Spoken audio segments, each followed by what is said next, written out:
ગામમાં આતંકવાદીઓ સાથેની અથડામણમાં મોટી સફળતા મળી છે। સુરક્ષા દળોએ લશ્કરે તૈયબાના ટોચના કમાન્ડર બાશિત અહમદ ડાર સહિત 3 આતંકીઓને ઠાર કર્યા છે। મળતી માહિતી અનુસાર લશ્કરના ઠેકાણા અંગે ગુપ્ત ઇનપુટ મળ્યા બાદ સુરક્ષા દળની ટીમે રેડવાની પાઇન વિસ્તારમાં સોમવારે તપાસ અભિયાન શરૂ કર્યું હતું। આ દરમિયાન આતંકવાદીઓએ તેમના પર અચાનક ગોળીબાર શરૂ કરી દીધો હતો, જેનો સુરક્ષા દળોએ પણ વળતો જવાબ આપ્યો હતો। આ દરમિયાન સુરક્ષા દળોએ લશ્કરે તોયબાના ટોચના કમાન્ડર બાશિત અહમદ ડાર સહિત 3 આતંકીઓને ઠાર કર્યા હતા કે જેઓ કે રેડવાની પાઇન વિસ્તારમાં ઠાર કરાયેલા આતંકવાદીઓની હજુ સુધી ઓળખ થઈ શકી નથી। હાલ આતંકવાદીઓના મૃતદેહોની ઓળખ કરવામાં આવી રહી છે।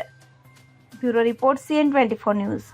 હવે જુઓ દેશ દુનિયાની તમામ ખબરો તમારી આંગળીના ટેરવે। ઉઠાવો મોબાઈલ અને Google Play Store પરથી ડાઉનલોડ કરો અમારી CN24 ન્યૂઝ મોબાઈલ એપ।